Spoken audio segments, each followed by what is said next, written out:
Hello दोस्तों, आइए शुरू करते हैं आज के करंट अफेयर जो सभी ही प्रतियोगी परीक्षाओं के लिए अति महत्वपूर्ण है। आज 18 मार्च 2026 है। और तो शुरू करते हैं हम आज के करंट अफेयर। भारत का सांस्कृतिक और सामरिक परिदृश्य 18 मार्च 2026।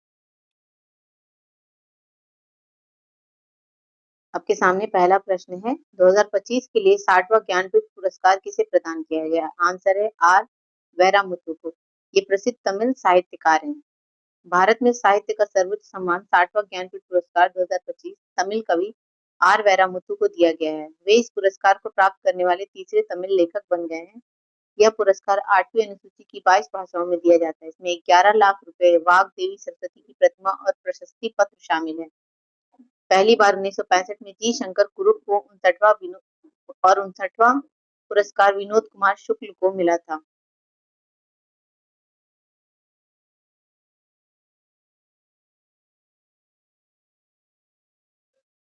अगला प्रश्न, चाप चार कुट फेस्टिवल भारत के किस राज्य का प्रमुख सांस्कृतिक उत्सव है? आंसर है मिजोरम।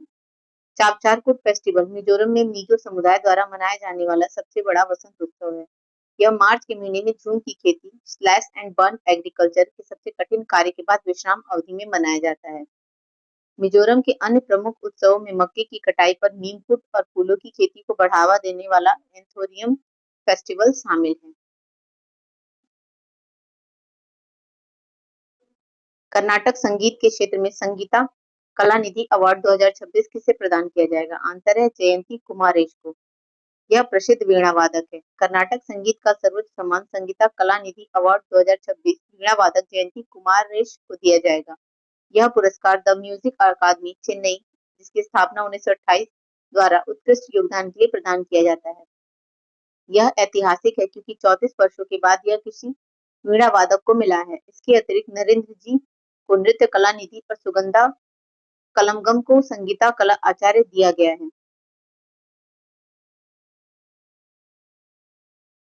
भारत में पांडुलिपि विरासत के संरक्षण और डिजिटलीकरण के लिए राष्ट्रव्यापी सर्वेक्षण किस मिशन के तहत शुरू किया गया? आंसर है ज्ञान भारत मिशन। ज्ञान भारत मिशन बजट 2025-26 का उद्देश्य प्राचीन भारतीय पांडुलिपियों की खोज, दस्तावेजीकरण और संरक्षण करना है। इस मिशन ने 2003 के नेशनल मिशन फॉर मैन्युस्क्रिप्ट का स्थान लिया है। संस्कृति मंत्रालय के अधीन इसका लक्ष्य एआई और क्लाउड तकनीक का उपयोग कर 1 करोड़ पांडुलिपियों का डिजिटलीकरण करना है। यह शोधकर्ताओं के लिए सभ्यता और इतिहास का खुला एक्सेस सुनिश्चित करेगा। हाल ही में उद्घाटित 120 मेगावाट की लोअर कोपिली जल विद्युत परियोजना किस राज्य में स्थित है? आंसर है असम।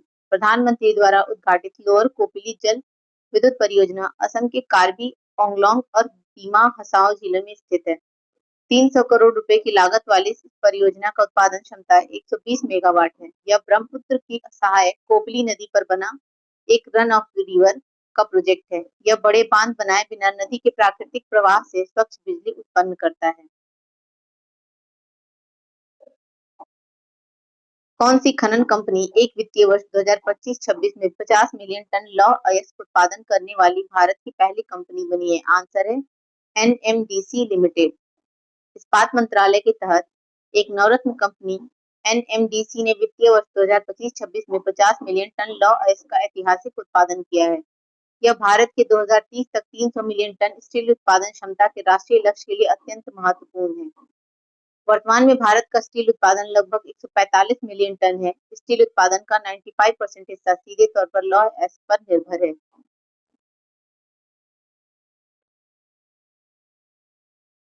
जापानी परिधान ब्रांड यूनिक्लो द्वारा भारत में लाइफ वियर फिलॉसफी के प्रचार के लिए किसे नया ब्रांड एम्बेसडर नियुक्त किया गया है? आंसर है Jasprit Bumrah.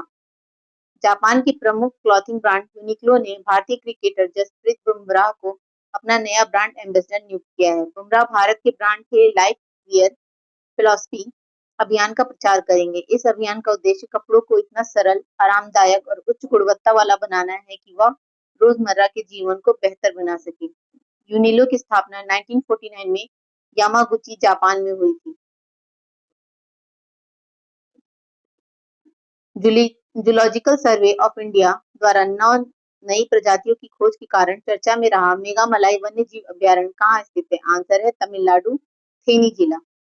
Zoological survey of India ने तमिलनाडु के मेघामलाई वन्य जीव अभयारण्य में कीड़ों और मकड़ियों की 9 प्रजातियों की खोज की है। यह अभयारण्य पश्चिमी घाट जैव विविधता हॉटस्पॉट में स्थित है। यह केरल के पेरियार टाइगर रिजर्व के लिए एक बफर जोन के रूप में कार्य करता है और 2021 में इसे टाइगर रिजर्व का दर्जा मिला था। ZSI की स्थापना 1916 में हुई थी। इसका मुख्यालय कोलकाता में है। अमेरिका के नेतृत्व में बहुराष्ट्रीय पनडुब्बी विरोधी युद्धाभ्यास सी ड्रैगन 2026 का आयोजन कहाँ किया जा रहा है? आंसर है गुआम द्वीप, पश्चिमी प्रशांत महासागर में यह स्थित है। एक्सरसाइज सी ड्रैगन 2026 एक अमेरिका नेतृत्व वाला बहुराष्ट्रीय पनडुब्बी विरोधी युद्ध अभ्यास है। इसका आयोजन पश्चिमी प्रशांत महासागर में अमेरिकी क्षेत्र गुआम द्वीप पर किया जा रहा है। इसमें 5 देश भारत, अमेरिका, ऑस्ट्रेलिया, जापान और न्यूजीलैंड भाग ले रहे हैं। भारतीय नौसेना ने पनडुब्बियों को ट्रैक करने के लिए अपना P-81 समुद्री गश्ती विमान तैनात किया है। महाराष्ट्र विधानसभा द्वारा पारित फ्रीडम ऑफ रिलीजन बिल 2026 भारतीय संविधान के किस अनुच्छेद से सबसे अधिक संबंधित है? आंसर है आर्टिकल 25, धर्म और स्वतंत्रता का अधिकार। महाराष्ट्र का फ्रीडम ऑफ रिलीजन बिल 2026 एक धर्मांतरण विरोधी कानून है जो धोखे, लालच या जबरन धर्म परिवर्तन का अपराध घोषित करता है, जिसमें 7 साल की जेल और 1 लाख का जुर्माना होगा। यह सीधे संविधान के अनुच्छेद 225 से जुड़ा है जो धर्म को अबाध रूप से मानने की स्वतंत्रता देता है। हालांकि यह अधिकार असीमित नहीं है और सार्वजनिक व्यवस्था, नैतिकता और स्वास्थ्य के अधीन है। स्वेच्छा से धर्मांतरण के लिए अब जिला मजिस्ट्रेट की पूर्व अनुमति आवश्यक होगी।